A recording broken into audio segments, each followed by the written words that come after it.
Hare Krishna, welcome to this episode of Harināma Cintāmaṇi. In today's episode, we will be studying the sixth offense, according to this book, committing sin on the strength of the holy name. So, namno balad hi yasya papa buddhi. This is one of the very grave offenses against the holy name. So, today we will be studying about this from the teachings of Haridas Thakur as revealed by Bhaktivinoda Thakur. So, we will say our Mangalacharan prayers and invoke the blessings of Srila Prabhupada and the entire Sampradaya, Guru Parampara, and then we will attempt to explain this. Om Namo Bhagavate Vāsudevaya, Om Namo Bhagavate Vāsudevaya, Om Namo Bhagavate Vāsudevaya, Om Ajnānatimirandhasya Jnānāñjana-śalakaya Chakshurunmelitam yena tasmai Shri Gurave Namaha.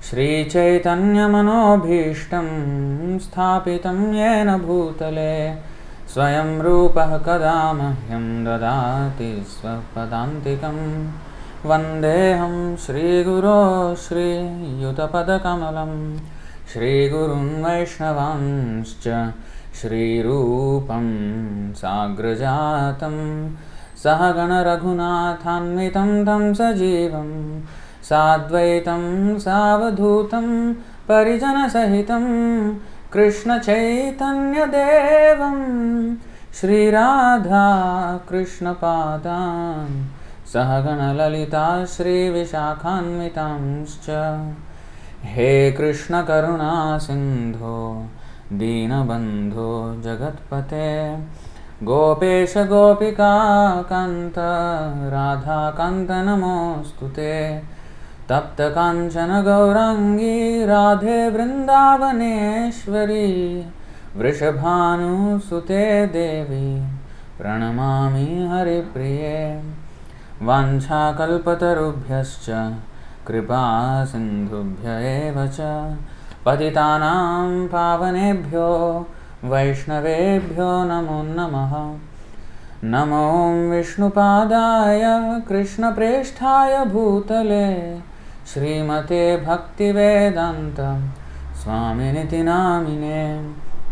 Namaste Saraswate Deve Gauravani Pracharine Nirvishesha Shunyavadi Paschatya Deshatarine. Jai Shri Krishna Chaitanya Prabhu Nityananda Shri Advaita Gadadhara Shri Vasadi Gaura Bhakta Vrinda. Hare Krishna Krishna Krishna Hare Hare, Hare Rama Rama Rama Hare Hare. Hare Krishna. So today is a very important topic. It's a very grave offense that we need to avoid while chanting. Just before we proceed further, I would like to request you to maybe share it among your friends, this live stream, so that others can also join. Alright, so we'll proceed with the chapter. Gaura Gadadhar Jaya Jannava Jivan Jaya Jaya Sita Advaita Jaya Bhaktagan. Haridas spoke on the power of the name to eradicate sinful activities. Now, the offense, committing sin on the strength of the holy name. So, first of all, what is the strength of the holy name? How powerful is the holy name in eradicating sins? So, having established that, then Haridas Thakur proceeds on to explain this point of willfully committing sins so that we can chant the holy name and neutralize them. So that is a very grave offense, and the punishment is quite severe actually. So what is the strength of the holy name first? If the jiva takes shelter of the pure name, which is Shuddha Sattva, or transcendental and pure at all times, quickly all the anarthas, including weakness of the heart, will go away. So the holy name is Shuddha Sattva. Sattvam Vishuddham Vāsudeva Shabditam. So we know Krishna is in the transcendental mode of transcendental goodness, which is above even material goodness, and that state is called Vāsudeva.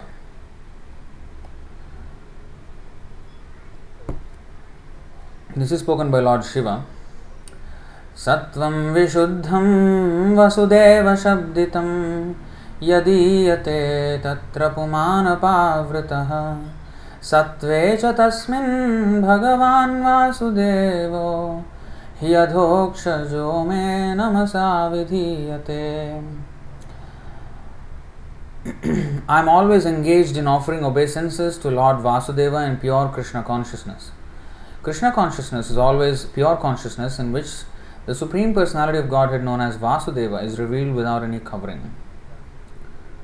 Vāsudeva Shabditam, known as. So because the Lord is available only in the Vāsudeva Sthiti, which is transcendental goodness, therefore he is called Vāsudeva. He is, so two different meanings. So he is the son of Vāsudeva, but also he is available only when we are in the Vāsudeva Sthiti, which is Shuddha Sattva. He is always existing in that plane of existence, not in any of the three modes. That is the meaning of Vāsudeva. And because also his father Vāsudeva is in that transcendental goodness, therefore Krishna chose him as the father, and that's why his name is also Vāsudeva. So Shuddha Sattva, this is also called Shuddha Sattva. So the pure name is Shuddha Sattva, or transcendental at pure and pure at all times. And if the jiva takes shelter of that pure name, then quickly all the anarthas, including weakness of the heart, will go away. Hridaya Daurbalyam, Durbala means weakness. Daurbalyam, actually Durbala means weak, Daurbalyam means weakness. Hridaya Daurbalyam, where is this word found in the Bhagavad Gita? Some of you may know. Klaibyam asmagamah partha naitatvayupapadyate kshudram hridaya daurbalyam tyaktvotishtha parantapa.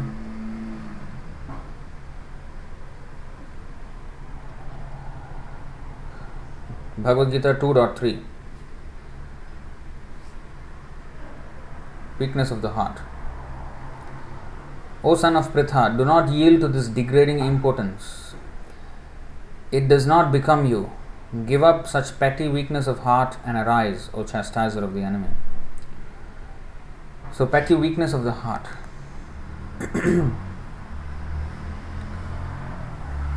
When one becomes fixed in the holy name, one will no longer think of committing sin, and the effects of past sins will no longer influence one. This is due to purification of the heart. So when our heart is not strong, what is that Hridaya Daurbalyam that Krishna was talking about? It was actually, he was just the two verses before that, it is said that Tam Tatha Kripaya Vishtam. Kripaya Avishtam. So it is extreme mercy he was feeling towards his kinsman. But that is referred to by Krishna as Hridaya Daurbalyam, weakness of the heart. So is compassion weakness of the heart? No, but compassion or enmity or friendship or anything, if it is based on the bodily concept of life, that is based on a misconception. Everything is based on a misconception, and because of that, one will actually be weakened in the matter of performing his duty. There are two things, duty and attachment. So attachment to the material body and its paraphernalia keeps us bound to this material world, and the duties of Krishna consciousness are steadily aimed at removing that attachment, slowly but steadily, progressively. So sometimes we may feel that we may choose the attachment over duty. A good example is Lord Ramachandra. He when people criticized his wife, Mother Sita, that she was with another man for so many months and then still Rama accepted. They criticized him. So when Ramachandra came to know about this, he banished her, not because he wanted to save his reputation. No. He already made it very clear that Sita was pure, because that is why he asked her to walk through fire. Not because, the Agni Pariksha, right? After Sita was rescued, after the Ravana was killed, when Ramachandra was taking Sita back, he asked her with a straight face. Inside he was just crumbling like anything in agony. Of course, transcendental agony, which is actually ecstatic love, which is actually transcendental happiness. So that's a whole different subject matter. But inside he was actually feeling agony, but outwardly he showed no expression. With a straight face he asked her, to prove that you are pure, you walk through the fire, and if you are really pure, you will come out of the fire unburnt, untouched by the fire. See, fire is very pure. It purifies even, we sterilize things with fire.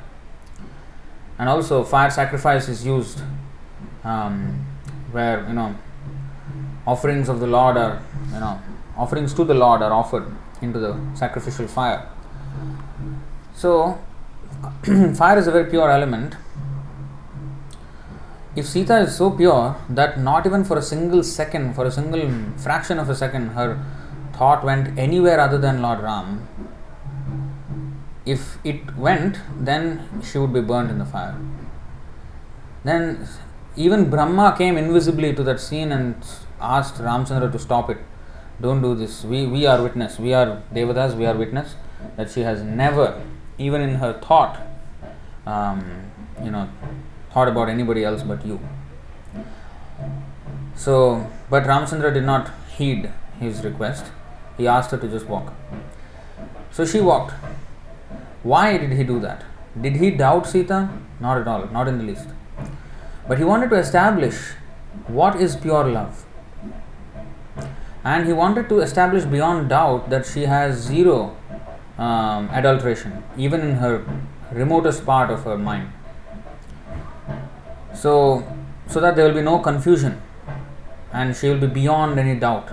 Because he was playing the role of an ideal man, and he wanted to establish Mother Sita as a role model for all women. And her chastity is one of the greatest in the entire universe, isn't it? So that chastity he wanted women of this world to emulate. And himself, he set the example of a perfect man who, follows all the duties diligently. So now he established it perfectly, but still people criticized. So why did he banish? Just to save his face, he wanted to let Sita rot in the forest or something like that, die in the forest? No. But he saw that when there is a controversy, now there is a conflict between his attachment to his wife and his kingly duties. Now a king should be above suspicion. You see? So he cannot behave in a way which is degrading in character. Not like today. In Kali Yuga, everybody is a rascal. Out there. Leaders, especially as the Kali Yuga progresses, it will just go more and more, it will go worse and worse. People will, the government, the rulers, they will have, that is all mentioned already in the Srimad Bhagavatam, that everybody will become thieves and rogues, the so-called kings. So, he wanted to set an example for a king. So when there is duty, because he wanted to set a perfect example for the ruler, he took such an extreme step as to banish his own pregnant wife. Of course, he made sure that she went to Valmiki ashram. So it is to point out how strictly one should follow the duty and be ready to give up any kind of attachment. And Sita being chaste wife, so she followed her husband's instruction, although it was very, very painful for her, even very painful for him. Ramchandra also could not take it. So of course that is Vipralamba Bhava, that is whole together a different subject on the transcendental plane, but externally they were showing an example that they set. So however difficult it is, the wife should serve the husband who is truthful and following the principles of Krishna consciousness. So in the case of Arjuna though, his duty was to fight for dharma, and he knew very well that Duryodhana was against dharma. He did everything against dharma.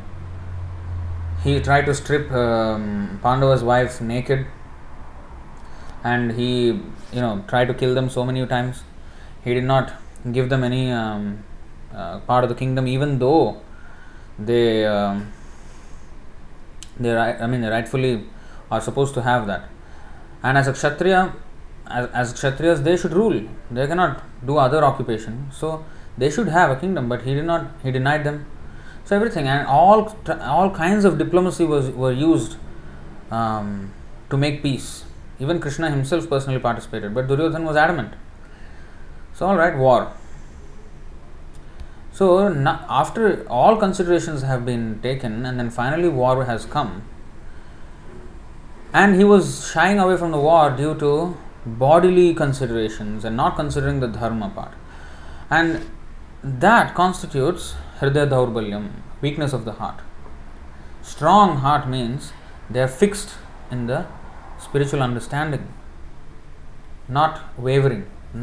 If there is lack of conviction in the spiritual understanding of life, then there will be this weakness. For those who are completely devoid of Atma Tattva knowledge, they will just prioritize their attachment over any duty. They will want to get money, they want to take care of their own family or their own people, and they don't care for anything, even for the duties of a king. We're not just talking about the king, but anyone's duty. A duty in terms of Krishna consciousness. So, that is Daurbalyam.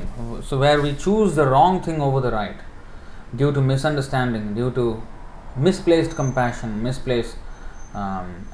all boils down to attachment. That is Hridaya Daurbalyam. So when we chant, if one chants Shuddha Sattva, the pure name, Shuddha Nam, then this weakness of the heart will go, because he will be completely Krishna conscious. He will not have any materialistic idea of life. Okay, this is shared here. A strong reply to the criticism against Lord Rāma.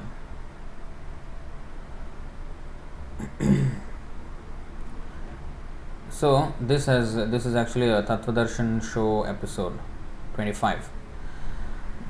So so that's that. So now let's 1 second. Okay.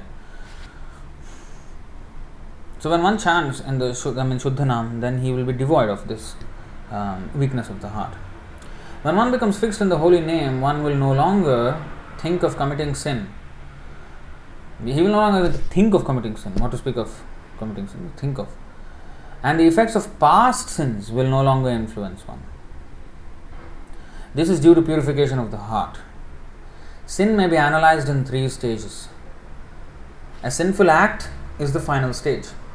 This is caused by a seed of sin or a desire to sin. So the act itself is the final stage. The desire to sin is the other stage. That desire or seed originates in ignorance, which is the root cause. Ignorance. All 3 are considered as causes of the suffering of the jiva. So it all starts from ignorance, and based on that ignorance we will have perverted desires, and we will act on those desires, and it will be ultimately sinful. So these 3 stages of sin. It all boils down to lack of knowledge. Avidya karma samjnanya, avidya tritiya shaktirishyate. So the third energy, the material energy, causes avidya, ignorance to the living entity, and that keeps him karma samgya anya. He will be embroiled in this network of karma reaction. Because why? And what is a karmic reaction? Sinful activity. Now the so-called pious activities are also actually sinful activities only. We have done a TikTok called I think Instagram also it is shared, the 50 Shades of Grey. Of course there is a movie like that with that title. It's a bit shady movie, but the what example I gave was the grey. Now when people say less emission means less carbon footprint, right? Those vehicle or factories emissions. So if that is there, then it is the cloud, the smoke is grey, very dark, in fact dark grey, almost black smoke. So sometimes it is grey, sometimes light grey, sometimes it is even like electric cars, no smoke, but actually to get the electricity somewhere coal is burning, natural gas is burning, or crude oil is burning somewhere. So it is just displaced smoke. So actually it is not completely green unless the source of that electricity is like solar or something, wind or something like that. So although they say it is a green thing, it is not actually green. It is still grey. It is just different shades of grey. So this is that link, 50 Shades of Grey. TikTok video, but reposted on Instagram. I think India you cannot see TikTok. Here we can. So that is that. So that's a 1-minute video I did on that. So so actually, although similarly, all the pious activities that bring us to heavenly planets and everything actually is all sinful activities. It's just different shades of sin. Because ultimately, real pious activity, real pure activity is to serve Krishna, and anything else other than that in this material world is actually sinful. So this karmic reaction will happen. So if I do so-called pious activities, I will have to take birth in the heavenly planets or in a good family on this planet. So still there is the misery of birth, death, old age and disease. So I am not running away from that. The sufferings are still there, and I am bound up to this, and I can again commit sinful activities and fall down again. So it's always miserable either way. So it's actually sinful. So why that happens? Because of avidya. Then we have wrong desires and then wrong actions. 3 stages of sin. All 3 are considered as causes of the suffering of the jiva. Now this is interesting. Due to ignorance, now he does not only suffer because he acts sinfully. He suffers at all 3 stages. When he does not have the knowledge, when he is in ignorance, he suffers. Because why? For example, suicides, depression. Why they have this? They have a wrong understanding of life, that this is just one life and then that is also screwed up, and what is the point of even living?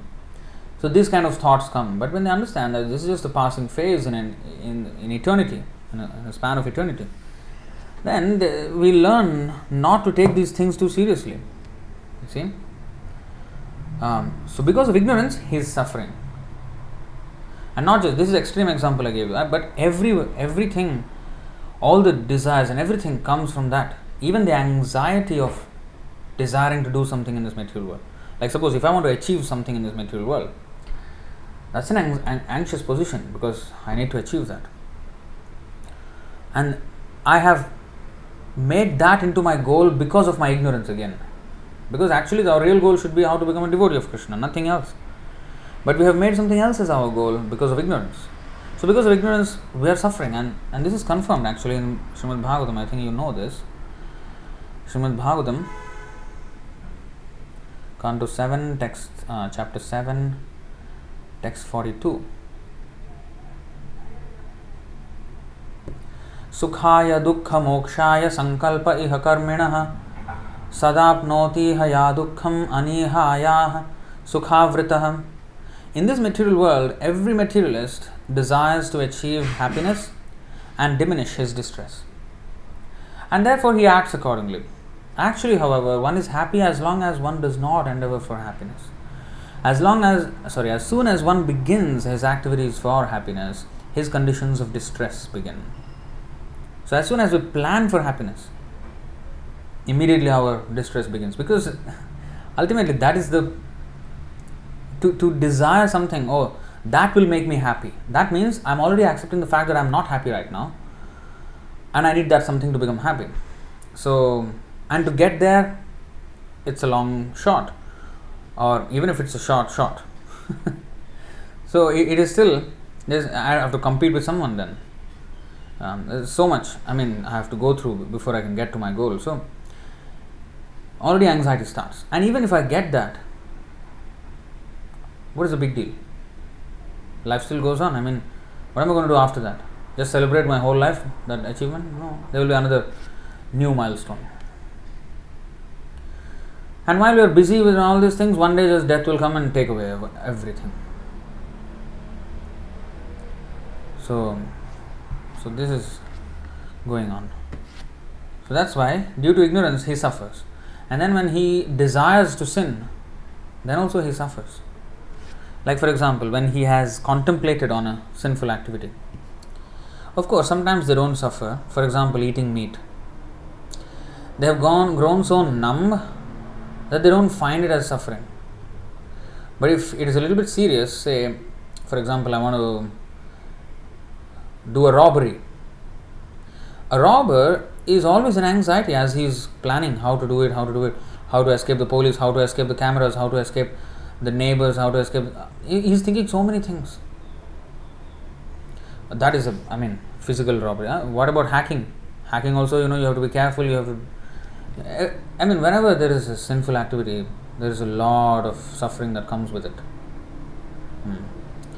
And of course, when one performs sin, that is also, a lot of suffering.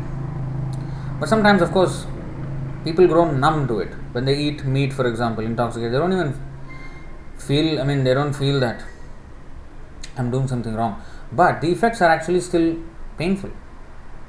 But they don't even realize. They just take it as happiness. Their life is full of inauspiciousness, but they take those things as happiness. And finally, after the act of sin, there will be the reaction to that sin. And that's when it really will hit hard. So at all stages, the jiva is suffering.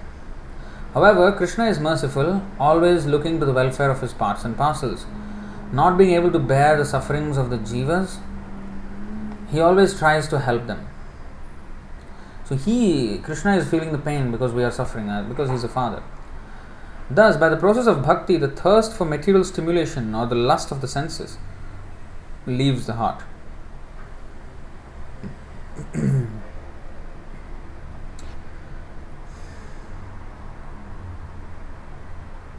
So this is explained in Srimad Bhagavatam,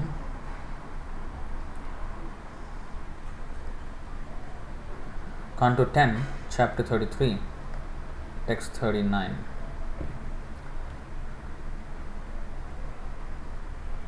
Vikriditam vrajavadhubhiridam cha Vishnoh Shraddhanvitonushranuyad atha varnayedyah Bhaktim param bhagavati pratilabhya kamam Hridrogamaśvapahino tyachirena dhiraha.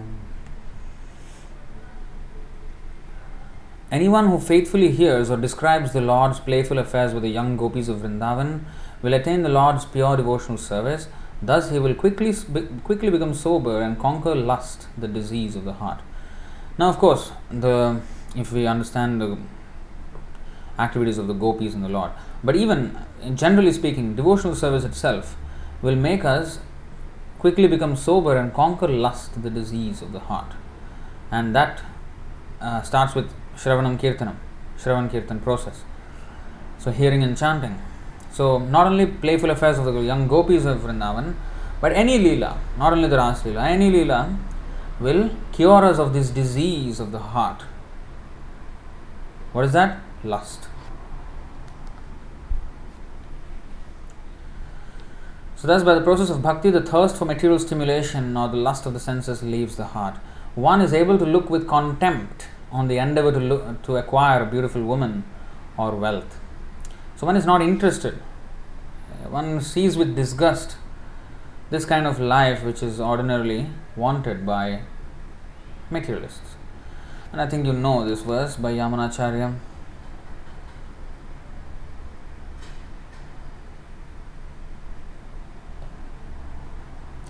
Yadavadhi mama chetaha Krishna padarvinde Navanavarasadhaman Yudyatam rantumasit Tadavadhi batanari Sangame smaryamane Bhavati mukha vikaraha Sushtu nishtivanam cha. Since my mind has been engaged in the service of the lotus feet of Lord Krishna, and I have been enjoying an ever new transcendental humor, whenever I think of sex life with a woman, my face at once turns from it and I spit at the thought. So, it's disgusting for a person. He sees material enjoyment with contempt. One lives satisfied with one's constitutional service to the Lord. Santushtya yena kenava, this is called. Dayaya sarva bhuteshu santushtya yena kenava sarvendriyopashantya cha tushyatyasu janardana. So a person who is like that, of course, Bhagavad Gita also it is mentioned many times, but in Srimad Bhagavatam, this is summarized, 4:31-19.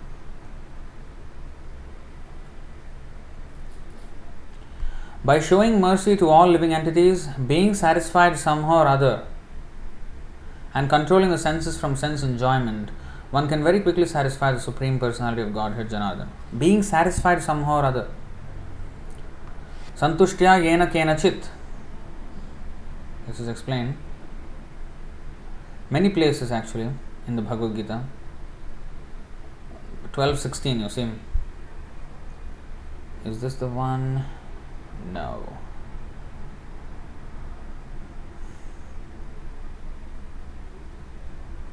Santushto yena kenachit. Sorry, 12:19. Santushto yena kenachit. So same thing. Satisfied with anything. Aniketaha, having no residence. So he doesn't have a home. That means it is actually many meanings. Having aniketaha means he is renounced, he is not attached to his home even if he is at home. Or he is actually a mendicant, he has given up all family connections and he is roaming around like a sannyasi, preaching of course. And another thing, Niketan means residence. So he has no residence he does not belong in this material world. He has no residence in the material world. So although he appears to live in the material world, he actually is in the spiritual world. So this Aniketana means actually he is at the lotus feet of Sriniketana. That is the real meaning of Aniketa. So Sriniketa means the abode of the Shri or Lakshmi, who is represented by the golden that waist band of the Lord. So he is called Sriniketana. So Aniketaha, so he is actually at the lotus feet of Sriniketa. So that's why he has no material Niketa. Niketa means residence. So he will not get another residence in another body, next birth. So all these things are the meaning of Aniketa. So anyway, Santushto yena kenava, Santushto yena kenachit. So he is satisfied in whichever position. He does not hanker for this or he does not lament this. He is just happy in any situation because he does not place much importance in these things.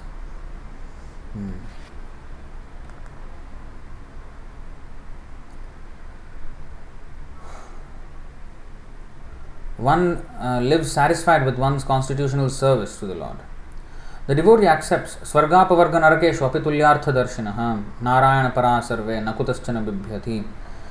So that is also stated 6:17-28 of Srimad Bhagavatam. So even in hell he is happy. Even in hell he is okay, as long as he can serve his Lord.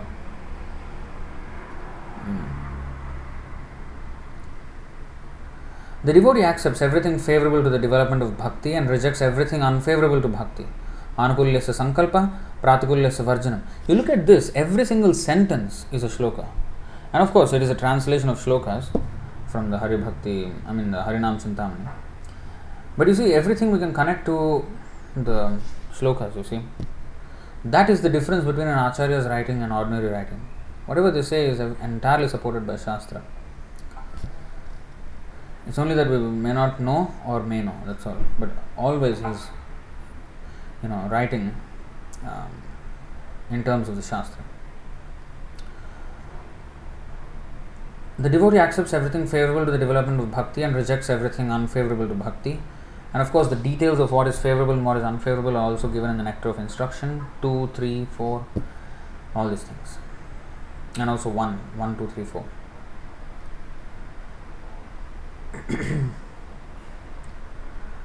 That is a little bit detail. More detail is given in the Chaitanya Charitamrita, where Chaitanya Mahaprabhu is instructing Sanatana Goswami of what all the things to do and what all the things not to do. So Nectar of Devotion, there are so many things that we should not do, offenses and all that. So detail can be a lot. But his basic principle is this: to accept everything favorable to devotional service and reject everything unfavorable. He regards Krishna alone as his protector, Krishna Rakshishati iti Vishvaso, and maintainer, and gives up all ideas of selfish concept of I and mine. This is Atmanikshepa.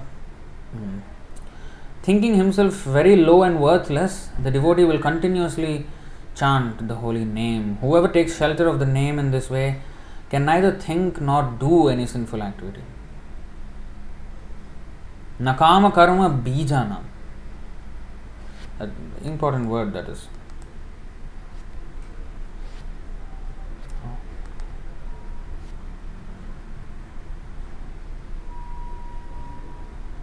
Vāsudeva Nilayam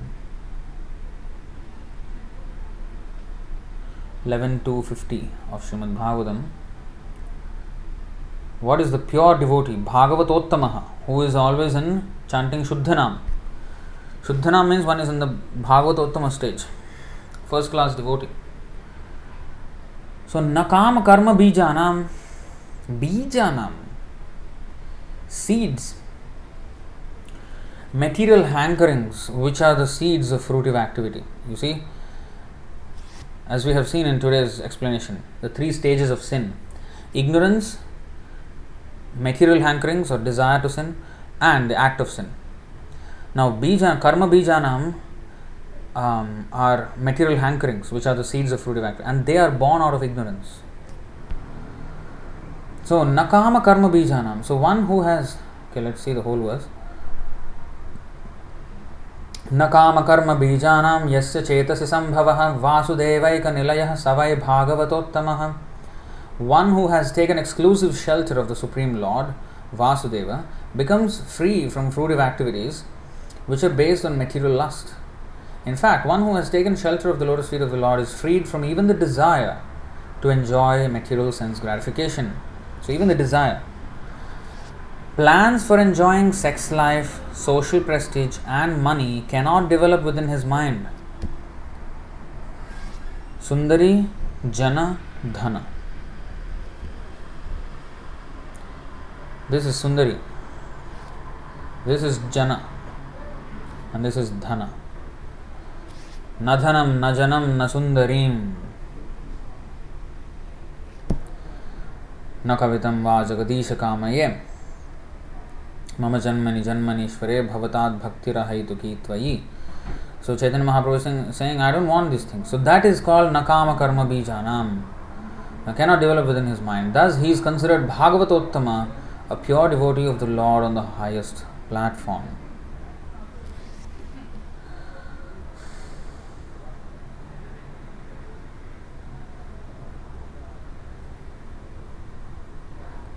According to the Vaishnava commentators, The word Bijanam in this verse refers to Vasana, or deeply rooted desires which gradually fructify in the form of activities for which the living entity becomes subject to reactions. Thus, the compound word Kama Karma Bijanam indicates the deep-rooted desire to lord it over the material world through the enjoyment of sexual pleasure and the expansions of sexual pleasure mentioned in the Bhagavatam 5.5.8. Pumsa striya mithuni bhavametat tayor mitho hridaya granthimahu atha griha kshetra sutaptavittair janasya mohoya maham mameti. So once you have sex life, then there will be griha, house, then there's griha kshetra, work, and then sutta, children, apta, relatives, and to maintain all this you need wealth, vittayim. So that is a beautiful residential building, ample land for producing sumptuous food to fill the belly, as well as children, friends, social contacts, and large bank balance. All of these material items are essential for completely forgetting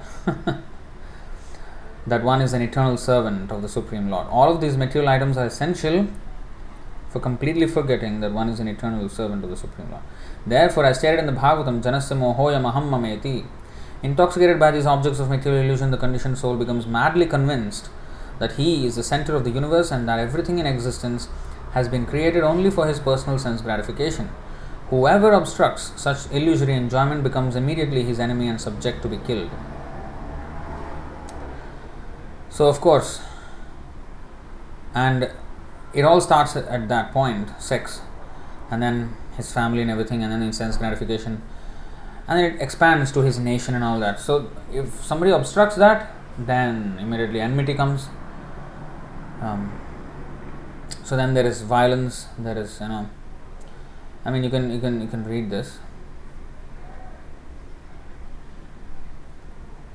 This is a long purport on the stage of Bhaktisiddhanta Saraswati Thakur. Also is commenting there. So finally the conclusion is, according to Srila Bhaktisiddhanta Saraswati Thakur, those who remain inimical to the devotional service of the Lord are to be considered lifeless puppets in the hands of the illusory energy of the Lord. Strong word, isn't it?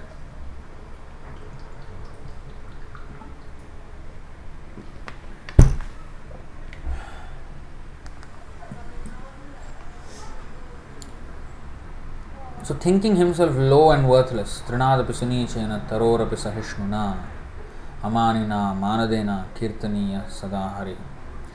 So we can only chant Hare Krishna constantly when we are meek and humble.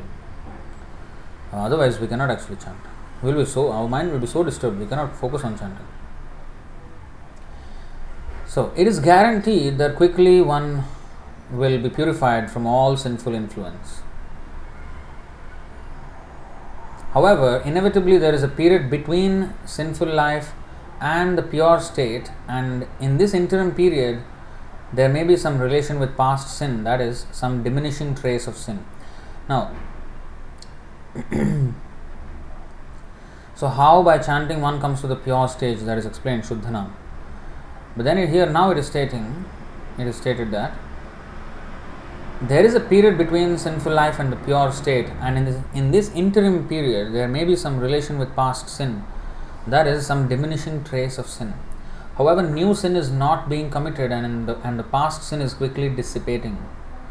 The more one engages in the holy name, the quicker that sinful odor will vanish.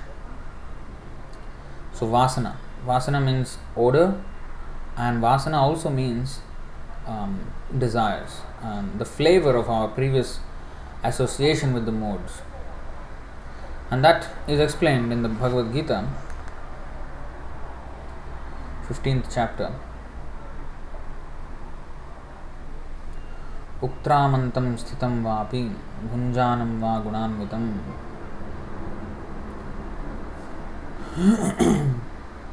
Actually, this is 15:10. Okay, so 15:8 first. Shariram yadavapnoti yachapyutkramati gृहीत्वैतानि samyati vayurgandhan ivashayat. Gandha or Vasana is the same. Gandha means smells and Vasana also means smell. The living entity in the material world carries his different conceptions of life from one body to another as the air carries aromas. Thus he takes one kind of body and again quits it to take another. So the air is passing from one place to another and is carrying the aromas of the places that it is passing through. So if the air passes through a rose garden, it will give off the scent of a rose, and if it passes through a drain, then it will give off the stench of the drain. So it's not the air that is smelly or fragrant. The air has no odor of its own, but because of its association with a particular place, it is giving off a certain vasana or odor or gandha. That gandha can be sugandha or durgandha. Sugandha means fragrance and durgandha means bad odor. So it can come from anywhere. So depends on its association, where the air associated with which place. So similarly, we as soul, we have no material odor or desire or any mode, but accordingly how we associate with the modes, that conceptions we carry from one body to another as gandha. So and then we pass through bodies like that. Shrotram chakshuspārshanam chak rasanam ghranameva cha adhishthāya manaschāyam vishayanupasevate. The living entity, thus taking another gross body, obtains a certain type of ear, eye, tongue, nose and sense of touch, which are grouped about the mind. He thus enjoys a particular set of sense objects. So he gets a certain type of body based on his vasana, based on his association with a particular mode. And Karanam Gunasangosya Sadasadyoni Janmasu 1322 also states this. According to our association with the mode, we get the body, whether in the mode of goodness, passion or ignorance. So some people actually argue that, you see, Chaturvarnyam maya shrishtam gunakarma vibhagashaha. This varnashram is instituted according to the guna and karma of the person, but the guna is dependent on his birth. So it should be dependent on his birth, because his birth is dependent on the guna. So his birth is an indication of what gunas he had. So that's why we must take from the birth. A born Brahmin is a Brahmin. So they will argue like that. What are we going to say? So there are sometimes many reasons why one may take birth in one family but have the inclinations of another varna. Many reasons it can be. Like for example, from the Puranas, we have from Mahabharata the information, and even Bhagavad Purana, that Vidura was actually Yamaraj, but he was cursed to become a Shudra. So for some reason, of course the story is there, so he was cursed by a sage to become Shudra. So although he's Vidura, he was born as a maidservant's son, so he's technically a Shudra, but he's more than any Brahmana. In fact, Yudhishthira Maharaj said, Bhavad vidha bhagavata tirthi bhuta swayam vibho tirthi kurvanti tirthani svantasthena gadabhrita 113.10 of Srimad Bhagavatam. He said, you are verily the walking place of pilgrimage, because the Lord is in your heart. You carry the Lord in your heart wherever you go, and therefore you are a place of pilgrimage yourself. How he is treated as the greatest Vaishnava, although he is born from Shudra family. So it may happen that one may take his birth due to so many reasons. But it is his quality, what he is.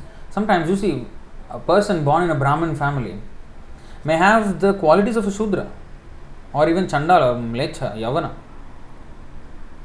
So that quality is the Vasana, not exactly the Janma. Now then why is he born in Brahmin family? Well, Rakshasim Kalimashritya Jayante Brahmayonishu. In Kali Yuga, those who were Rakshasas in previous life will take birth in Brahmana families. In Kali Yuga. This is not my word, this is Varaha Purana. This is quoted in the Chaitanya Bhagavat. I think I will be changing. I actually showed this before once. Rakshasim.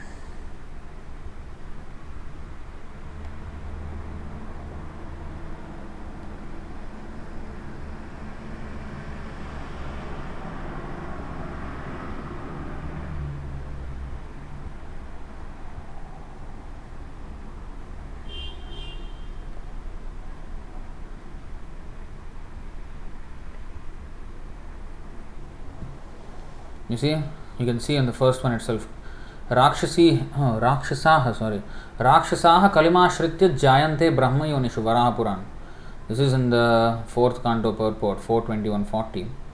But the full verse is there. In Jaiva Dharma also Bhaktivinoda Thakur quoted that. Chaitanya Bhagavat, this is the one. What is it?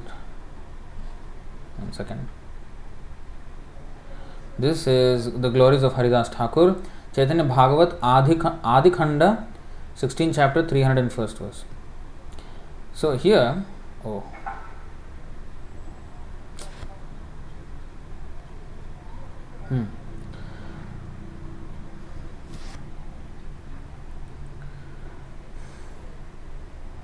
कलियुगे राक्षस सकल विप्र घरे जन्मी bake सुजनेर हिंसा करिबारे.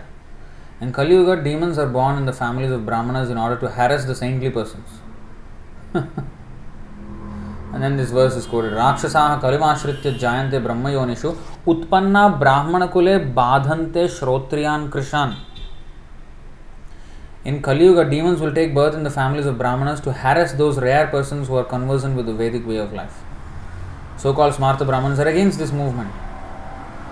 Rakshasa, real Brahmana should be happy. That others are becoming Brahmana. No. I am Brahmana, you are not Brahmana. How can they convert? This is nonsense. This is all Rakshasa mentality. And they are the ones who caused the whole fall down of civilization in Kali Yuga because of Brahmana culture, because of the downfall of Brahmanical culture.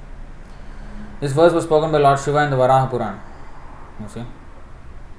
The scriptures forbid one from touching, speaking to, or offering respects to such Brahmanas. Not even supposed to respect them. If by chance one touches such a Brahmana, he should take bath in the Ganga with his clothes on. They used to behave like this with the Shudras. How come Shudra you touch me? Rascal, they will take snan. Bath. So, anyway, this is all, and you can go and.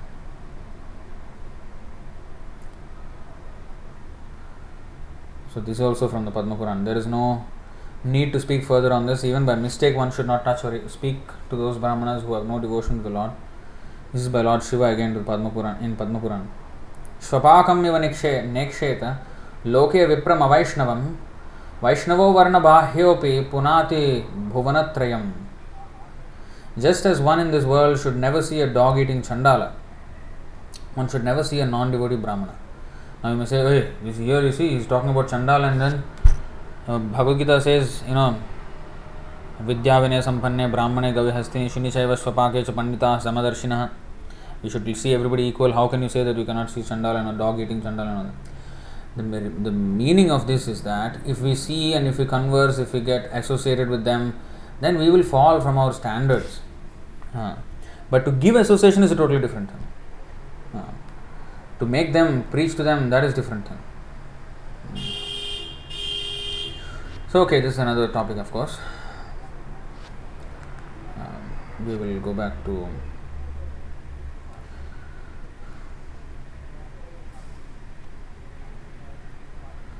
we have to go back all the way.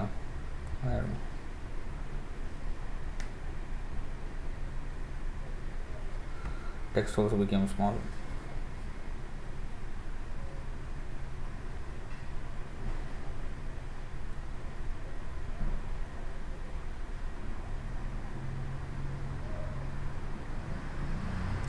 So here it is said, whoever takes shelter of the name in this way can neither think nor do any sinful activity. It is guaranteed that quickly one will be purified from all sinful influence. However, inevitably there is a period between sinful life and pure state, and in this interim period there may be some relation with past sin, that is, some diminishing trace of sin. However, new sin is not being committed and the past sin is quickly dissipating. The more one engages in the holy name, the quicker that sinful odor will vanish. Krishna promised Arjuna that he would never let his devotee fall into trouble. So 9:31.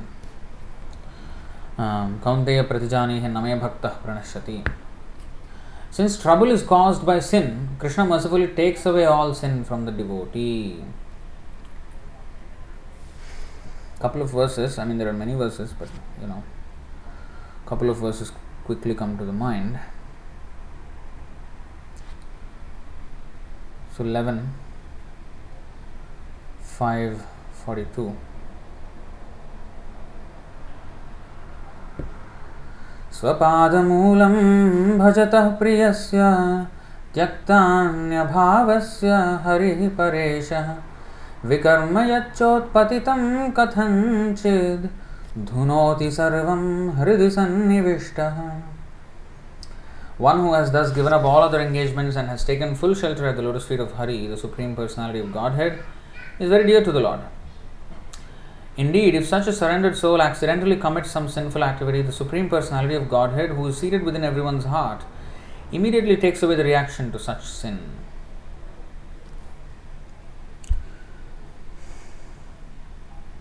The Lord is so merciful. But does not mean, oh, Lord is merciful, this is very good. I can do whatever the hell I want, and then I can chant, and the Lord will be merciful. Then He will give tight slap. That is what this whole offense is about. So this is another.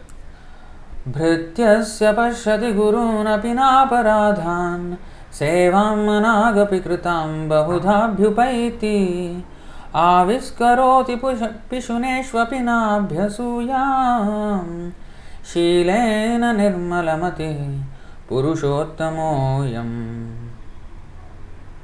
The Supreme Personality of Godhead, who is known as Purushottama, the greatest of all persons, has a pure mind. He is so gentle that even if his servant is implicated in a great offense, he does not take it very seriously. Indeed, if his servant renders some small service, the Lord accepts it as being very great. Even if an envious person blasphemes the Lord never manifests anger against him. Such are his great qualities.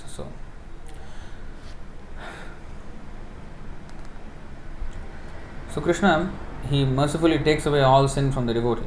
Only with great trouble is the jnani able to control sin, but without Krishna's shelter, quickly he will fall from his spotless position. So jnani, he is trying not to commit sin by not doing anything, just like stopping all activity. But he is in a very, very fragile position and he will quickly fall because he is not taking shelter of Krishna. Patantyatha. Therefore, as scripture concludes, only by taking shelter of the Lord in bhakti, one is safely guaranteed. As scripture concludes, only by taking shelter of the Lord in bhakti is safely guaranteed. Even if by accident a devotee happens to commit a sin, he does not resort to the purificatory rites of prayaschitta and karmakanda. That sin is temporary, and by chanting it will be washed away, leaving no influence. So if one happens to commit a sin by accident, so there is no other prayaschitta. Prayaschitta means atonement. There is no need of another atonement. Just the continuance of his devotional activities will be the prayaschitta in itself. And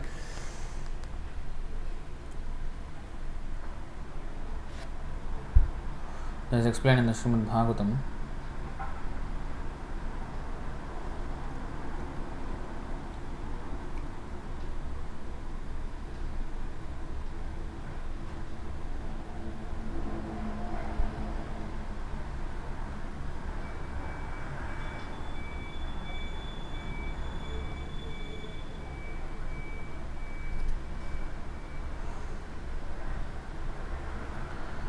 यदि कुर्यात् प्रमादेन योगी कर्म विगर्हितं योगेनैव दहेदं हो नान्यत् तत्र कदाचन. Bhagavatam 11:20-25. If, because of momentary inattention, a yogi accidentally commits an abominable activity, then by the very practice of yoga he should burn to ashes the sinful reaction without at any time employing any other procedure. So you should just continue. So there is also stated in the 6.3.24, Nāmāparādha yuktānām nāmānyeva harantyagam avishranti prayuktāni tānyevarthakarāni ca.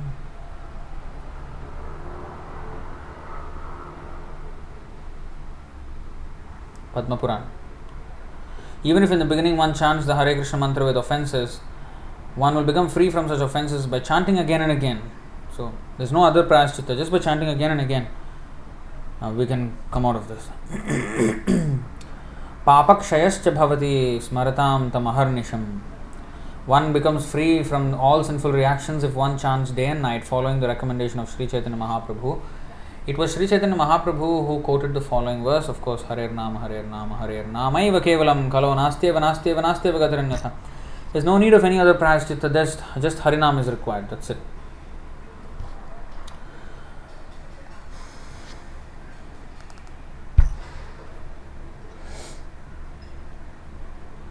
So if you have any questions on this topic, please write down and we can address them at the end. So put them in the comment section.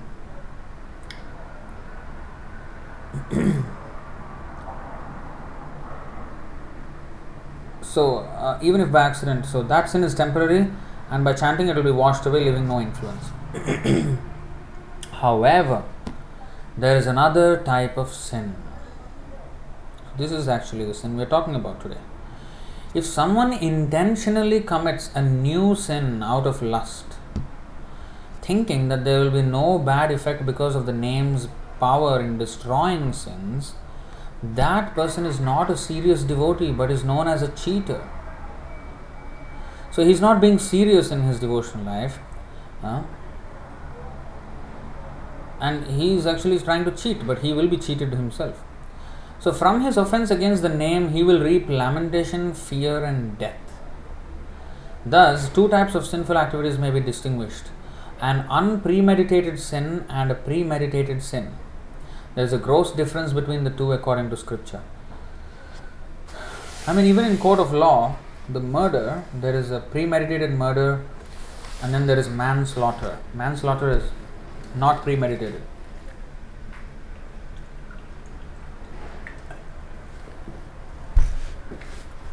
So, and for that he is not, the judge does not adjudicate such a heavy punishment on manslaughter as compared to premeditated murder. So similarly, this is for any sin, unpremeditated and a premeditated sin. There is a gross difference between the two according to scripture. In the case of ordinary sin, one can counteract it by prayaschitta, but if one even thinks of committing sin on the strength of the holy name, even thinks, not committing yet, even thinks, there is no remedial measure. So serious is the offense. Even endless torture by the servants of Yamaraj cannot deliver him from the offense. And if thinking of committing the offense to the name brings such suffering, how much more will be the suffering from actually committing such an act? You see, this is not small. An example is given. In scripture, one hears that the holy name removes the effects of more sins than one can commit in 10 million lifetimes. So this is there in that 6th canto purport, 6.2.7 purport. There are many verses there in the purport, and one of them is this. In countless places, the scriptures state that by Namabhas, all 5 types of sin, even the greatest sin, can be removed. Now, what are these 5 types of sin? I do not know. I can imagine, I can understand there are 5 types of ignorance. What are the 5 types of sins? I don't know. Maybe it is the Panchasuna Yajna? No, that is all killing. I don't know, 5 types of sin. A person of a cheating mentality hearing this information will, with ill motive, start chanting the holy name. In the same way, a person may give up regular work as difficult and take the cloth of a renunciate, but still associate with women and wealth for sense gratification. So, regular work is difficult, I'll just become sannyasi, then easy life, I can just get people to donate to me, and I can have some good life, and then eventually some women will come, and I can enjoy with the women. So this kind of attitude, heavily punished. In the same way, a person may give up regular work as difficult and take the cloth of renunciate, but still associate with women and wealth for sense gratification. Using the position of an advanced renunciate as a means of enjoying as a householder is a great disturbance to the social order and the universe at large. We are not only disturbing our own spiritual life, but we are disturbing the spiritual life of many, many people, because we are setting a wrong example. Yadyad acharati shreshthas tattvavet Arjuna. Like Ravana, when he approached the hermitage of Mother Sita in the Dandakaranya forest, when he tried to kidnap her, he came in the disguise of a sannyasi. So he set the precedence of bogus sannyasis who dress as sannyasis but who are interested in women. So Ravana was he did that. Atatayana. No, Atatayana is aggressor. 5 types of sin. Those are 6 types of Atataya. 6 types of aggressors, that's different. 5 types of sin, I don't know. So either as a householder or as a renunciate, there is no impediment to taking the holy name and perfecting one's life, provided one carries out his devotions according to the rules without offense. Not like, posing as a renunciate, but, Markata Vairagya. Bhaktisiddhanta Saraswati Thakur used to say, Markata Vairagya, the renunciation of a monkey. The monkey looks like a very sadhu, big sadhu, Digambar Baba. Digambar means, some Babas, they are, Ambar means clothes. Digambar means Dik, the directions are his clothes, the 10 directions. That means he is naked. So, of course, there are real sadhus who may be naked and who are, who just like Sukadeva Goswami. Sukadeva Goswami, when he was speaking to Parikshit Maharaj and all the great sages were sitting, he was actually naked. But he was not in the bodily concept of life. That's a different stage. But the monkey also resembles that. He is also staying in the forest, and he does not maybe sleep under the same tree every time. He may go under one tree to another tree, jumping here from one tree to another tree, and eating only fruits, like a sadhu. But he has so many, female monkeys around him. Kuta, bija, prarabdha, aprarabdha, phala. Aprarabdham phalam papam, kutam bijam phalonmukam. Kṛṣṇa eva praliyate.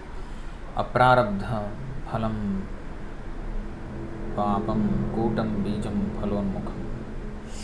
I think maybe you are right. 5 types of sin. Okay, 5 stages of those sinful reactions. Okay, let's take out that verse. Okay, thank you. That was insightful. I hope that is correct. Unless we are wrong.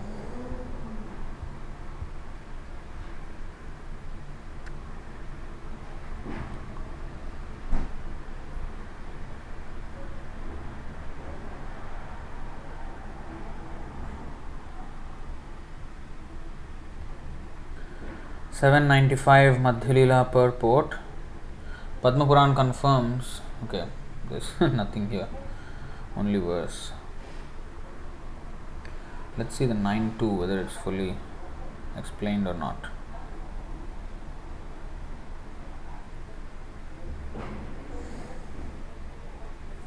Aprarabdha phalam papam kutam. Prarabdha phalam papam kutam bijam phalonmukam. Kṛṣṇa eva praliyate Vishnu bhaktiratatmanam. Aprarabdha phalam papam kūtam bijam phalonmukham. Okay. Aprarabdha phalam is hyphenated, so is it like one or what? Anyway, it comes from the 5 types of ignorance that is also mentioned here. Tamas, Uttama means transcendental, tamas means this material world or darkness. Of course, there are 5 types of ignorance that is explained in the Bhagavatam 3:20. There's some other, what is that? Reference mentioned here in the comment section. Let's see. 3:20:18. So I will not read the whole thing, it's a long, we have done it a few times. Sasarjachhayaya vidyam pancha parvanam agratah tamisram tamo moho mahatamaha. First of all, Brahma created from his shadow the coverings of ignorance of the conditioned souls. There are 5 in number and are called Tamisra, Andhatamisra, Tamas, Moha and Mahamoha. So all of these are explained in great detail, and there is a supporting verse, Vishnu Puran, which is actually the basis of this purport. Tamo viveko moha syad antah karana vibhramaha mahamohastu vigneyo gramya bhoga sukhaishina maranam hyandha tamisram krodha uchyate avidya pancha parvaisha pradurbhuta mahatmanah. So what is this Tama, Moha, Mahamoha and Tamisram, Andhatamisram? The definition is given in the Vishnu Puran, and that is this verse, and that is explained actually in this entire purport. So you can go and read it, 3:20:18 of Srimad Bhagavatam. Now there's another comment here by Nishita Mataji, 6:15. So actually we will take that out in the Srimad Bhagavatam here. 6:15.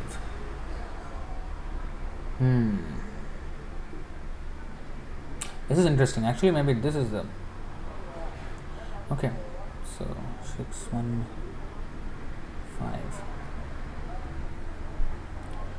6:15. Okay. Thank you. Kechit kevalaya bhaktya, that was then. Vāsudeva parayana agham dhunvanti katsanyena niharam eva bhaskaraha. Only a rare person who has adopted complete unalloyed devotional service to Krishna can uproot the weeds of sinful reactions with no possibility that they will revive. He can do this simply by discharging devotional service, just as the sun can immediately dissipate fog by its rays. So now, here...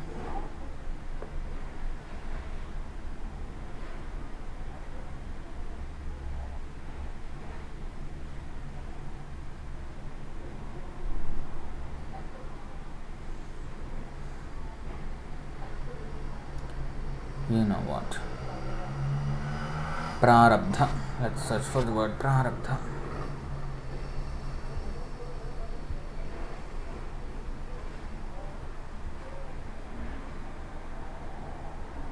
There we are. Non-devotees must undergo material hardships because they are prone to commit sinful fruitive activities. The desire to commit sinful actions continues in their hearts due to ignorance. These sinful actions are divided into 3 categories: Pataka, Mahapataka and Atipataka, and also into 2 divisions, Prarabdha and Aprarabdha. Wow.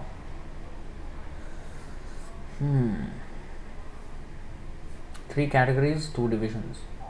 Prarabdha refers to sinful reactions from which one is suffering at the present, and Aprarabdha refers to sources of potential suffering. When the seeds, bija of sinful reactions have not yet fructified, the reactions are called aprarabdha. These seeds of sinful action are unseen, but they are unlimited, and no one can trace when they were first planted. Because of prarabdha, sinful reactions that have already fructified, one is seen to have taken birth in a low family or to be suffering from other miseries. When one takes to devotional service, however, all phases of sinful life, including prarabdha, aprarabdha and bija, are vanquished. So actually it is quite,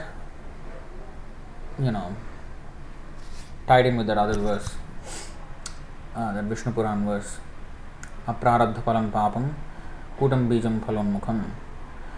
Now 11, 14, 19. Yathagnihi susamriddharchih karotyedhamsi bhasmasat tatha Madvishaya bhaktir uddhavainamsi Kṛṣṇaṣah. My dear Uddhava, devotional service and relationship with me is like a blazing fire that can burn to ashes all the fuel of sinful activity is supplied to it. Okay, so there you go.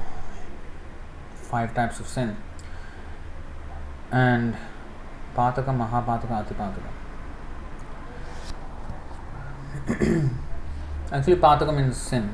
It's just, I think, the degree of sins. So, yeah, it's not 5 kinds of sin here. There are different severity of sins, Pataka, Mahapataka, Atipataka.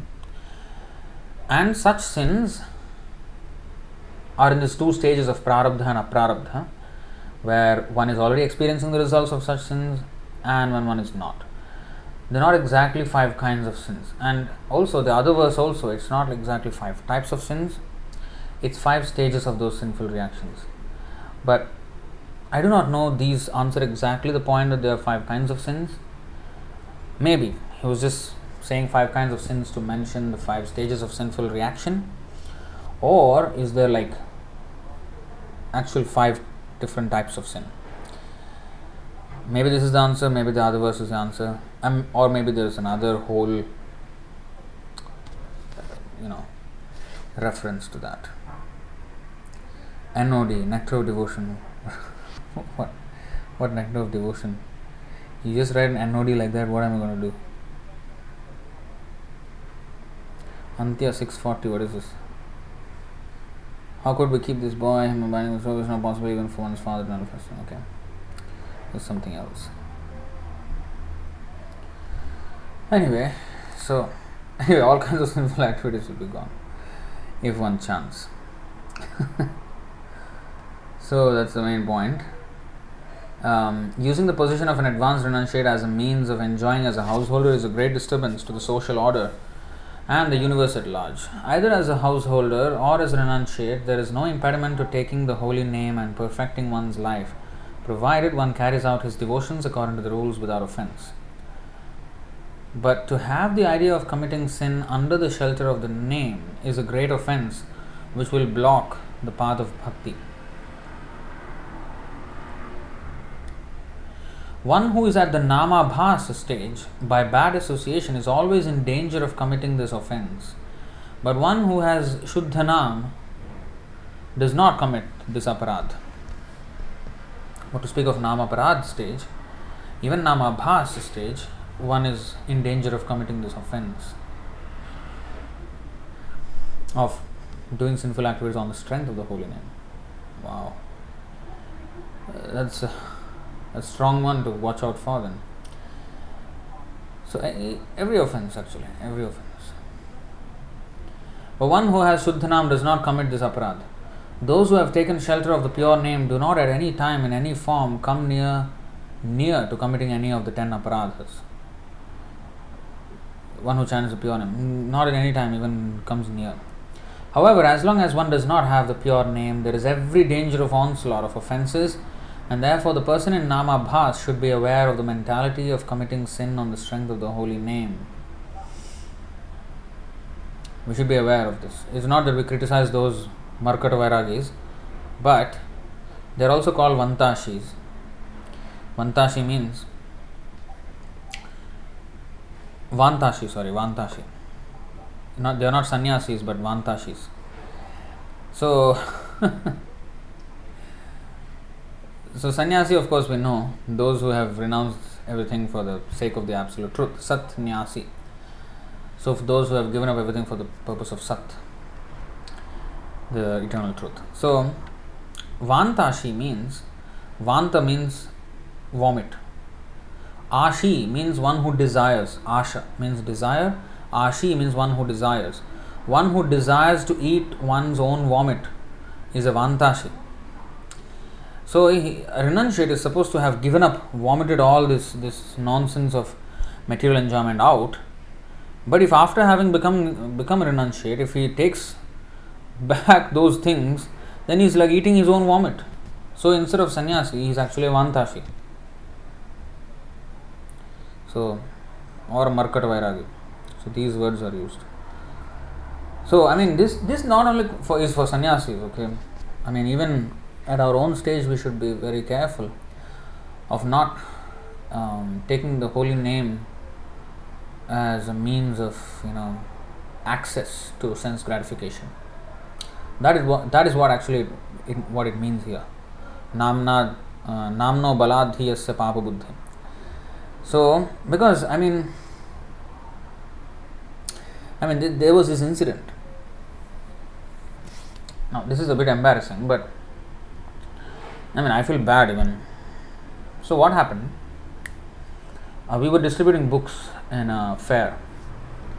So we had a stall, and there was opposite us there was another stall from where it was this Deepavali fair, and so the other people, they were Pakistanis. They came all the way from Pakistan to sell their goods. So of course we made friendship with them. We were friends with them, and we were sometimes discussing philosophy and all of that. So they were also friendly. So one time, because people pass by and we distribute books, and sometimes they buy, and people are respectful generally. I mean, men or women. Of course, sometimes they don't really care, but those who care, they are respectful. So the Pakistani man, he saw us distributing books like that, and then after some time, he came and told us, "Oh, you all are very lucky." Why? Because beautiful girls, women, they come and tell, they do namaskar to you, and they give so much respect to you. You don't even have to try. I told him, come on, this is not the mentality at all. So if one thinks like that, you see the mentality. I do not even think like that. When he told that, it was, wow, this is so perverted. So this is where it comes. Oh, I have access to women. I have access to money. People donate, right? Yeah. Of course, we have to be truthful. We have to give everything to Krishna.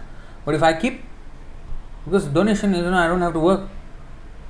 So if I do these kind of things and take my so-called position for these getting access to Dhana, Jana and Sundari, that is a big problem. That is what this offense is all about. Namno baladhi yasya papa buddhi. And of course I gave him a piece of my mind. I told him quite sternly. I remember this was like maybe 10 to 12 years ago. Yeah, so far back. So but yeah, I mean this kind of mentality, you see. So it's very dangerous.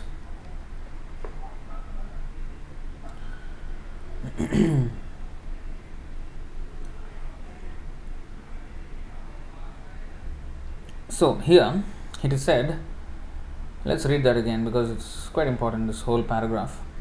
One who is at the namabhasa stage by bad association is always in danger of committing this offense, but one who has shuddhanam does not commit this aparadh. Those who have taken shelter of the pure name do not at any time in any form come near to committing any of the 10 aparadhs. However, as long as one does not have the pure name, there is every danger of onslaught of offences, even at namabhasa stage. So, how careful we must be. And therefore, the person in namabhasa should be aware of the mentality of committing sin on the strength of the holy name. Those who have the shelter of the pure name always live in association of pure Vaishnavas and are vigilant to avoid offences. See, those who have the shelter always live in the association of pure Vaishnavas and are vigilant to avoid offences. See, even those who have pure name, they are also vigilant, and take shelter of live in association of pure Vaishnavas and are vigilant to avoid offences. They have a mind. Okay, I was distracted by this comment. Rajeshwari Mataji. 4 kinds of sinful activities known as Pataka, Urupataka, Mahapataka and Atipataka. Okay, they are categorized in many ways, but I think it's the same thing basically. These are again severities of These are all severities of sinful activities. Some are smaller severity, some are much, much greater. So, again, these are 4 here, based on Madhya 24 or 60. Okay, so there are all these different, I think it's probably referring to these things, the different stages and the different severities of sinful reactions. And also, there is another thing I want to mention about the sinful activities. We'll come back to where we were reading, but since we were talking about the different kinds of sinful activities, I just want to show another, I think some of you already know this, but another aspect of different kinds of sinful activity. Now, 526.3. This is actually not a poem, it's a prose, but I'm not going to read the entire Sanskrit here. I'll just read the English. Just as by executing various pious activities one achieves different positions in heavenly life, by acting impiously one achieves different positions in hellish life. Those who are activated by the material mode of ignorance engage in impious activities, and according to the extent of their ignorance. You see, there's our extent of our sinful activities depend on our extent of our ignorance, and even the same sinful activity, based on different stages of ignorance, produce different results. Produces different results if it's the same sinful activity in different stages of ignorance. Now let's see that. Those who are activated by the material mode of ignorance engage in impious activities, and according to the extent of their ignorance, they are placed in different grades of hellish life. If one acts in the mode of ignorance because of madness, remember this, if one acts in the mode of ignorance because of madness, his resulting misery is the least severe. Like, sometimes these serial killers, or not serial killers, they have some mental problem.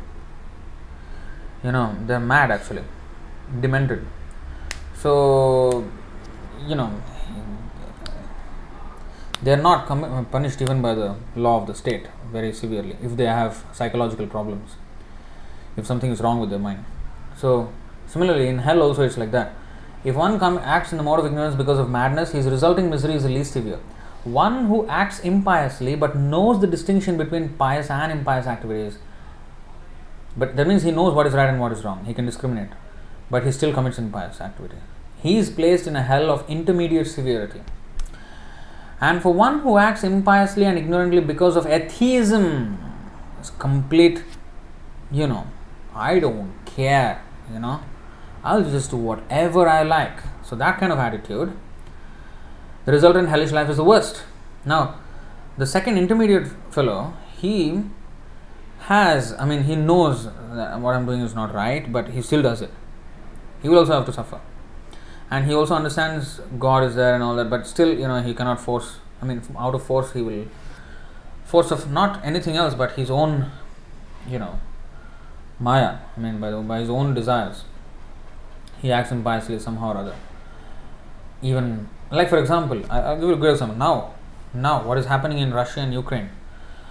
The Russian soldiers are going there, and sometimes, maybe, I don't know if you have seen or not, I have seen a couple of video clips, where, the old granny, like an old woman, will come up to them and say, "Hey, what are you doing? Get lost from here." They shout at them. That guy is having a big rifle, one bullet and the lady will die. But she's going there. And in their heart, those Russian soldiers, many of them, they're ordered to kill, they're ordered to fight, but as human beings, they know that this is not good. These people look like my relatives only. What's the big difference? I understand. So they actually refrain from, killing them. So, they know it is wrong, what they're doing, but still they're doing out of force because they're ordered by their superior. So, sometimes one is put in such a position. Even you want to be compassionate, you can't be, because of force of circumstance. And that force is also because of all karma. This is all, one gets entangled like that and, whatever. So, that's just one example. So, because of ignorance, But one who does it out of atheism, in complete defiance, like in willful extreme defiance of the Lord, he is punished extreme severity. It's the worst. Because of ignorance, every living entity has been carried by various desires into thousands of different hellish planets since time immemorial. I shall try to describe them as far as possible. So there are thousands of hellish planets, not just one or two. So that's another thing about types of sinful activity and their reaction. This is especially about the reaction of sinful activity, severity of reaction. So anyway, so coming back to this point here, Namabhas. And therefore the person in Namabhas should be aware of the mentality of committing sin on the strength of the holy name. Those who have the shelter of the pure name always live in the association of pure Vaishnavas and are vigilant to avoid offenses. They have a mind determined not to move from thought of Krishna, not even for a moment. There's a verse like that, no?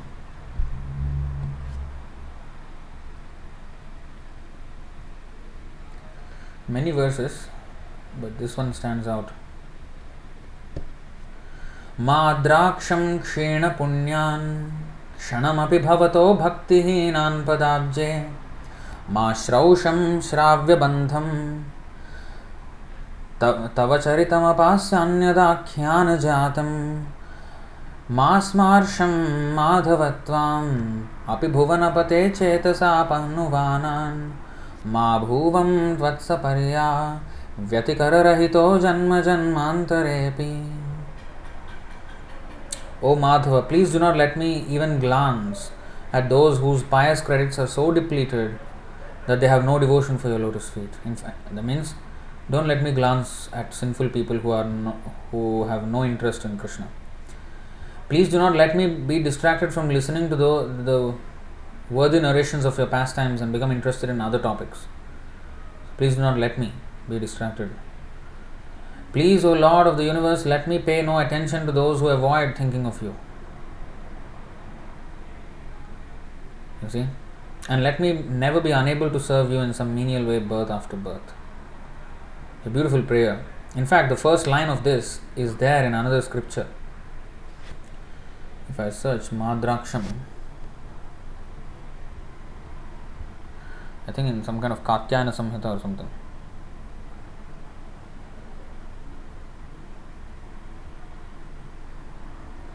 (20-92). Madrakshi kshena punyan kvachidapi bhagavad bhaktihinan manushyan. Slight difference. One should not even see those who are bereft of devotional service in Krishna consciousness and who are therefore devoid of pious activities. This is Katyayana Samhita. Sorry. This one, I do not know where it is from. Maybe it's also Katyayana Samhita. I mean, these two maybe. I don't know.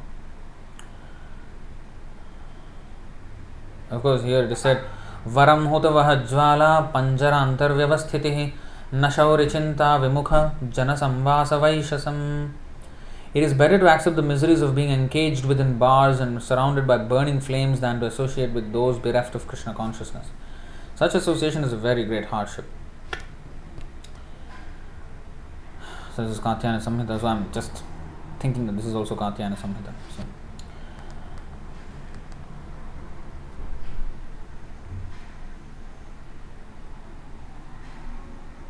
they have a mind determined not to move from thought of Krishna, not even for a moment. But one not in the status should live in fear of offenses, particularly the offense of committing sin on the strength of the name. This person should constantly chant the Lord's name and by the grace of the Guru get Sambandha Gyan, which will in turn give him real Krishna Bhakti and real Krishna Naam. So he must read regularly so as to always keep in touch with what is actually the real goal of one's life. So if by fate one commits this offense, one should purify himself by association with pure Vaishnavas.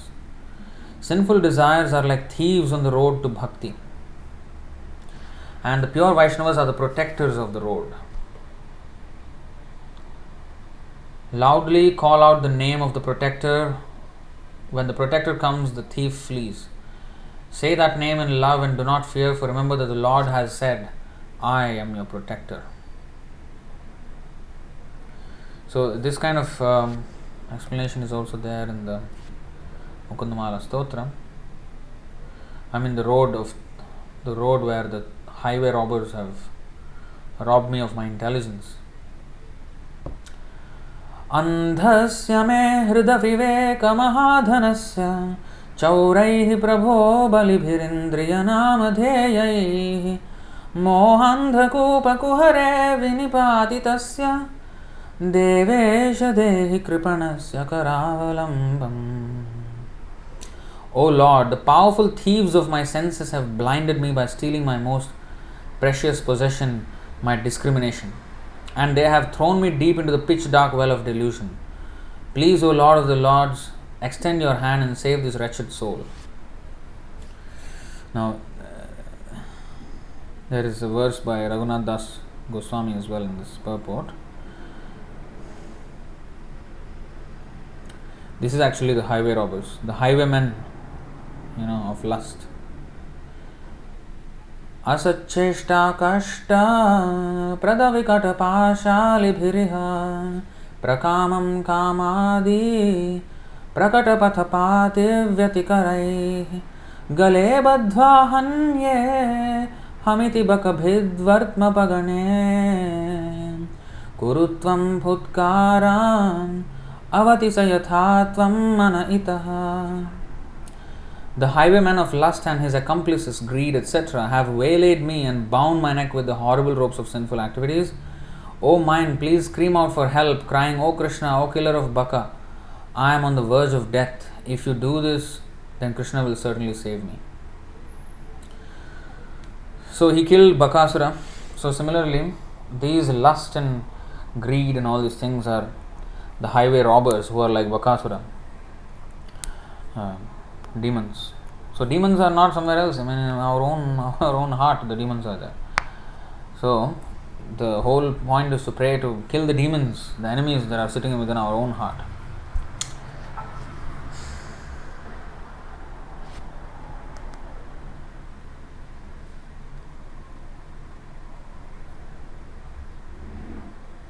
Whoever vows to exclusively serve the feet of the Vaishnavas, thinking himself the lowest of the low, gets to sing the touchstone of the holy name. So that's the chapter.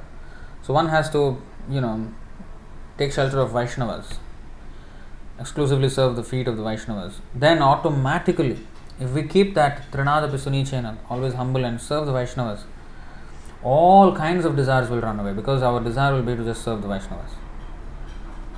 That is the way to actually become humble and become free from any other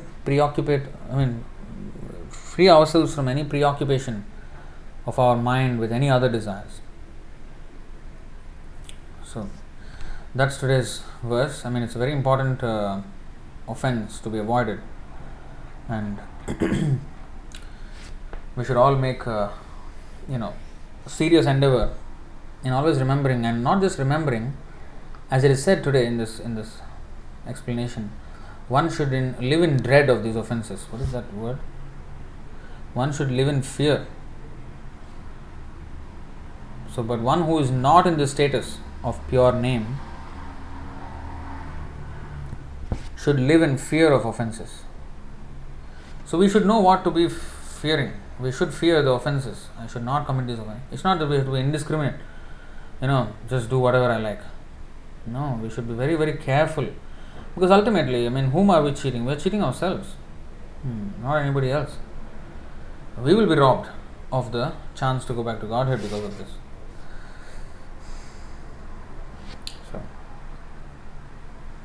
So I'll take any questions if there are.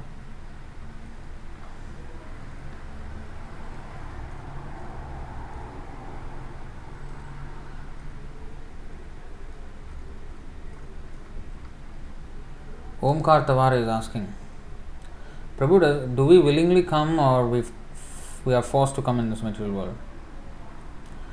We willingly come. We willingly want to, went against the Lord, and then the Lord accommodated us according to what we deserve, and that is this material world. Alright, I think, let me know if there are any other questions. At least give me a signal that there's a question coming. Otherwise you write a long question and I'm already out of this live stream. So if there are no questions, then we will end it here. Harināma Cintāmaṇi ki jai, Haridas Thakur ki jai. Okay, here we have question ki jai.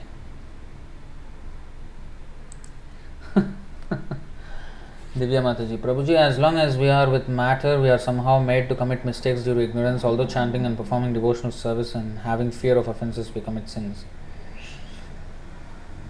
Yeah. So, Namaparādha yuktānām Nāmānyeva harantyagam Havishranti prayuktani na Tānyevarthakarāni cha Papakshayascha bhavati smaratam tamaharnisham. So, these are the verses we have. We just have to keep on chanting, that means. There are so many offenses to be avoided, but how to get rid of those offenses? Namaparādha stage means we are committing aparādha. Although we may fear the offenses, we may still commit those offenses. So we should take note and try to rectify, and then keep on chanting, keep on serving the Vaishnavas. And then, in all humility. And that will cure us of these offenses. There's no other way. There's no other way. If we are not humble, then amanina manadena. We should always respect others. And that we can only do when we are humble. Actually humble. Not expecting any amanina. Not expecting respect, but giving respect to others. So, and that can only happen if we are trinadapi sunicha. But, unless we come to that point, we won't be able to chant it properly, and then we will commit offenses. And then, So the only thing is to chant and then take shelter of Chaitanya Mahaprabhu and sincerely try to avoid the offenses, and pray for the mercy of Prabhupada and Chaitanya Mahaprabhu to give us the strength to come out of the offenses. That's the only thing. Himanshu is asking, what is artificial humility? Ati bhakti chorer lakshan, it is said. Ati bhakti chorer lakshan. In Bengali there is a proverb. Ati bhakti, too much humbleness and devotion is a sign of a thief. Now, of course, what is too much devotion? Of course, when Rupa Goswami and Sanatana Goswami went to Chaitanya Mahaprabhu, they were so humble, extremely humble, so much so that Chaitanya Mahaprabhu said, "This is your humility is breaking my heart. Don't be this humble. Get up. Neech jati, neech sangi, patitya adham." They presented themselves as the most fallen, and that was actually real humility. That was not too much humility. That was what they were feeling. So, what is too much humility? Showing more humility than we are actually feeling. Just to, diplomatically do something. In our heart we are having something else, but externally we are showing humility. Now, I wouldn't say that, okay, my heart is showing anger, so I will express anger. Let me be honest with my feelings, and I will not be this cheater. But that is also not what we are saying. We should, even if I am not feeling as humble, I should voluntarily serve with the feeling of, I want to change. I want to bring a change in my attitude. Let me serve the Vaishnavas. So, although I may not be feeling extreme humility, but let me do some menial service and let me train myself. So that is a different thing. So although I am not feeling, I am trying. But if I am not feeling, but I am making a show to gain some leverage, and devotees are quick to actually notice these things when it is an empty humility and when it is actually felt humility. It will be evident. So we have to be natural in our dealings and sincerely try for improvement in our surrender, in our devotion, in our humility. So That should be the thing. Sincerity is the main thing. You see, insincerity is what is the problem. That is called too much. Ati bhakti chorer lakshan is a sign of a thief. That means he has something to steal. He's praising it too much means over the top means that something is going on, something he wants from that. Sycophant. There's a word for that. Flatterer or a sycophant. Alright, so thank you very much for your time.